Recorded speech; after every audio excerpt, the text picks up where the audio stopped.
This is a story from a long time ago, how the promise of the Lord came true. When the children of Israel found the promised land, complete with milk and honey and a view. To get to this place took quite a little time. Well, it took 40 years to be exact.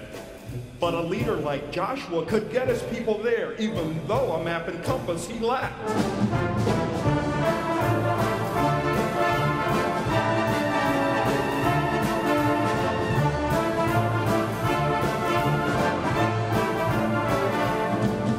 The day finally came. The moment arrived when the River Jordan was in view. Joshua and company were on the east side in a quandary as to what to do.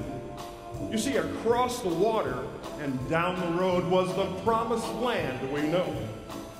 But there was a little problem, a tiny obstacle. It was a city called Jericho.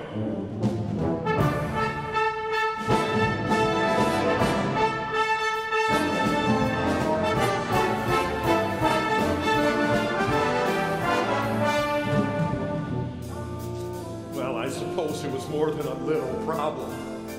It's more like a minor hassle. In fact, the city of Jericho was a major obstacle. Well, it was a threat to the future of Israel. This fortress was a classic example of a monumental edifice of logistical impregnability. I don't know if you know anything about fortresses, but we're talking big bricks, huge rocks. It was so high they couldn't get over. It was so low they couldn't get up underneath the wall. Steve. Yes, sorry. I think we're a little bit too caffeinated here. I was sorry. Or to put it in Canadian, hey, that guy's quite a hoser, eh? Hey, me? Hey, yeah, okay. Just repeating what I'm hearing over okay. There. Okay. You said that, eh? Right? Yeah, right. I'm good. I know all about it. Oh, I'm really okay? sorry. Yeah, I'm right. But you get the picture.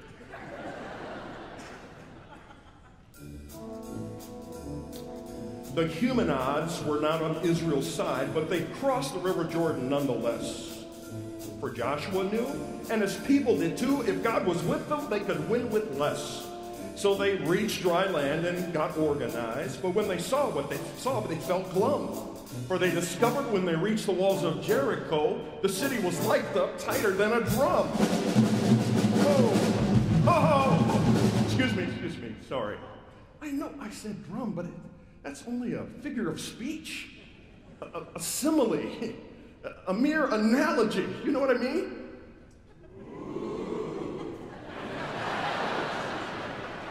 Yeah, I think they know what I mean. Well, anyway, a plan was devised as to how the attack would be made. For 6 days, they'd march around those city walls with those thousands. It was quite a parade.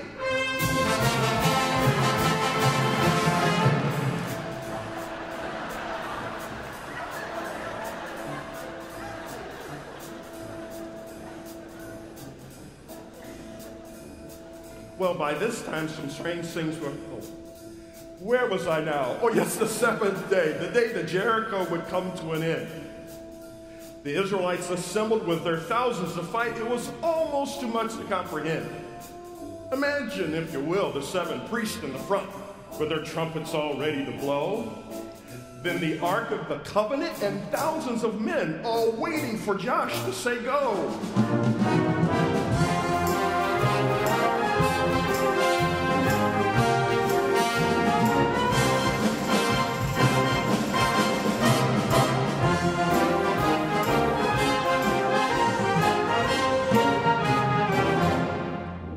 But this day's parade had a different twist so that no one from the city would escape.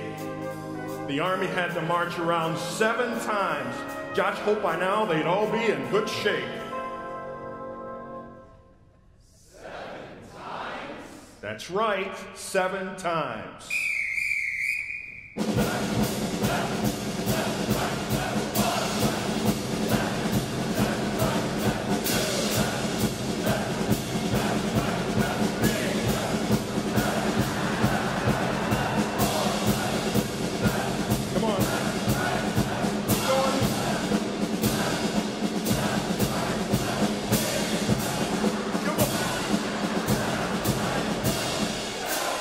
as the Israelites came around the seventh time, the fateful moment was finally at hand. Joshua called his thousands to halt and gave the cue to strike up the band.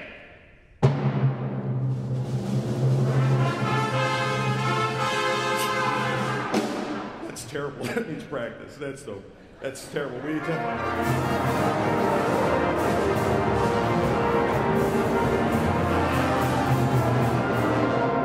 I didn't mean practice. No.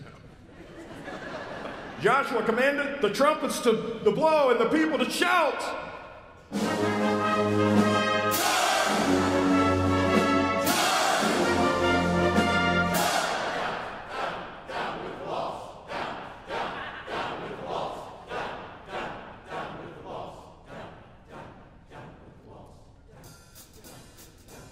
Now, by this time, some strange things were happening as the ground around the city began to shake. The citizens of Jericho were also pretty shook as their walls began to crumble and break. Now, the rumble reached 10 on the Richter scale as those quakes and tremors hit that town. Even Josh was amazed, and his people were dazed when the walls came tumbling down.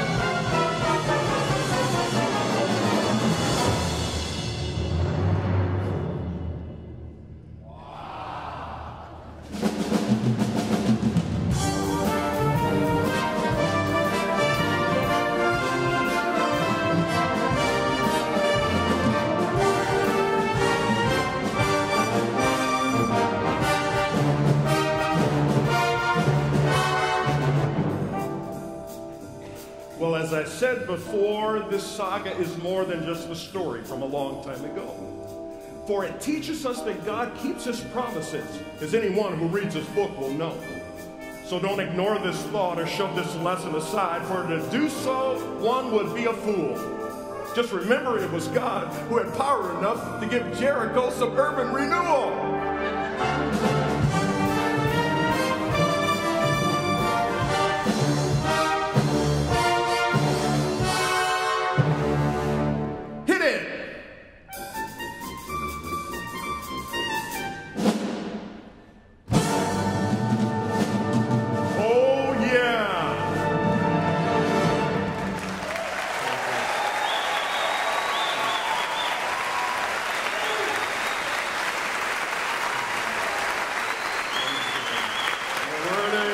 I'm not worthy.